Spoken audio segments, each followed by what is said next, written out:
semuanya, perkenalkan nama aku Rida Muforihana dengan NIM G002161. Nah, di sini aku mau jelasin tentang anatomi. Jadi, anatomi apa yang aku mau jelasin? Itu ada sirkulasi fetal dan juga perbedaan antara sirkulasi fetal dan juga dewasa. Yang pertama, ini tuh ada gambaran dari sirkulasi fetal. Perbedaannya dari dewasa itu apa? Pertama, oksigenisasi. Nah, si janin itu, dia itu tidak mendapatkan oksigen dari paru-paru, melainkan dari si plasenta. Nah, darah kaya akan oksigen dari ibu, dia itu akan mengalir melalui arteri umbilikalis ke janin, kemudian ke vena cava inferior. Terus, yang bedain lagi antara fetal dan juga dewasa itu apa? Yaitu sirkulasi darahnya sendiri. Jadi darah yang kaya akan oksigen ini akan bercampur dengan darah dari tubuh janin dari foramen oval dan ductus arteriosus. Nah, dia itu menghindari paru-paru yang belum berfungsi. Nah, darah yang kaya akan oksigen ini dia itu akan mensuplai seluruh tubuh si janinnya sendiri. Terus itu selanjutnya ada sirkulasi pulmonal. Jadi darah kotor dari tubuh janin kembali ke plasenta melalui vena cava superior dan juga vena umbilicalis di plasenta. Nah, CO2 dan juga limbah nanti akan dikeluarkan dan darah dibersihkan kembali. Nah, terus ada komponen utama dari sirkulasi fetal sendiri, yaitu ada si arteri umbilicalis. Fungsinya apa? Si arteri ini fungsinya itu untuk mengangkut darah kayak oksigen dari plasenta ke janin. Terus selanjutnya ada vena umbilicalis. Dia itu fungsinya untuk mengangkut darah kotor dari janin ke plasenta. Terus habis gitu ada vena cava inferior. Dia itu fungsinya untuk mengalirkan darah kayak oksigen dari plasenta ke jantungnya si janin. Terus habis gitu ada ductus arteriosus. Dia itu fungsinya untuk menghubungkan antara arteri pulmonalis dengan aorta, terus menghasilkan darah kaya akan oksigen dari ventrikel kanan ke aorta. Terus sehingga memasuk seluruh tubuh janin. Terus habis gitu ada ductus venosus aranti. Dia itu pembuluh darah yang menghubungkan antara vena umbilicalis dengan vena cava inferior. Dia itu mengarahkan darah kayak oksigen dari plasenta ke vena cava inferior. Nah, selanjutnya ini aku mau nambahin aja, itu ada perkembangan si sirkulasi fetal sendiri. Jadi pada minggu keempat si janin itu tabung jantungnya akan terbentuk dan mulai berdenyut. Terus memasuki minggu ke-8, dia itu sirkulasi darahnya mulai primitif. Terus pada trimester kedua, yaitu semua komponen utama sirkulasi fetal terbentuk dan juga berfungsi.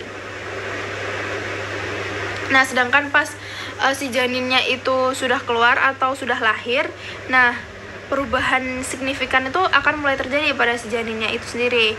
Yaitu yang pertama, perubahan apa aja yang dilakukan? Yang pertama itu penutupan pembuluh darah fetal. Jadi ductus arteriosus dan juga ductus venosus aranti serta foramen oval menutup secara alami dalam beberapa hari atau beberapa minggu setelah lahir. Terus selanjutnya perubahannya yaitu peralihan pernafasan. Jadi kan tadi waktu si janin masih dalam kandungan, dia itu si paru-parunya janin itu kan nggak berfungsi ya. Dia kan mendapatkan darah yang kayak oksigen kan dari plasenta si ibu. Nah, ketika udah lahir kan otomatis plasentanya itu dipotong dan pada bagian janin, pada paru janin itu mulai berfungsi. Nah, nanti ketika udah lahir, nanti sistem sirkulasi pada janinnya itu akan seperti mirip seperti orang dewasa. Jadi udah nggak darahnya itu nanti akan bisa masuk ke paru-paru. Kan kalau tadi itu dia kan nggak bisa masuk ke paru-paru karena paru-parunya belum berfungsi. Nah, ketika si bayi ini lahir, paru-parunya udah mulai berfungsi nih. Jadi nanti darah itu akan darah akan teroksigenisasi lewat paru-paru. Oke, selanjutnya tentang kelainan jantung bawaan. Yang pertama itu ada PFO atau patent foramen oval. Dia itu merupakan lubang di sekat atrium jantung yang seharusnya menutup setelah lahir. Nah, gejalanya itu biasanya tidak ada gejala sih, tapi pada beberapa kasus dapat menyebabkan suara murmur jantung, terus bisa kelelahan gitu, terus habis gitu sesak nafas. Nah, biasanya ini PFO itu akan menutup dengan sendirinya, tapi pada kasus terbesar itu memungkinkan untuk penutupan melalui kateter atau bisa dioperasi. Terus selanjutnya ada PDA atau patent ductus arteriosus, yaitu pembuluh darah yang menghubungkan aorta serta si arteri pulmonalis seharusnya menutup setelah lahir, tapi dia nggak menutup. Nah, gejalanya itu bisa apa aja, sama kayak PFO itu ada murmur jantung, terus sesak nafas. Terus, nah yang bedain itu pada PDA atau patent ductus arteriosus, yaitu gagal jantung kongensif serta pertumbuhannya yang lambat. Nah, biasanya penutupan PDA itu bisa melalui kateter atau bisa dioperasi. Biasanya kalau operasi dia itu lebih bisa efektif. Terus ada VSD atau ventricular septal defect. Dia itu lubang di sekat ventrikel jantung. Nah, gejalanya itu sama, itu ada murmur jantung, terus penderita bisa kelelahan, terus bisa sesak nafas, terus gagal jantung kongensif, dan juga infeksi paru-paru bila berulang. Terus biasanya VSD ini tindakannya itu tergantung sih tentang ukuran dan juga lokasinya VSD sendiri. Dia itu bisa kayak dilakukan observasi dahulu atau langsung bisa penutupan melalui kateter dan dioperasi atau pembedahan korektif. Nah, terus yang terakhir ini ada ASD atau atrial septal defect.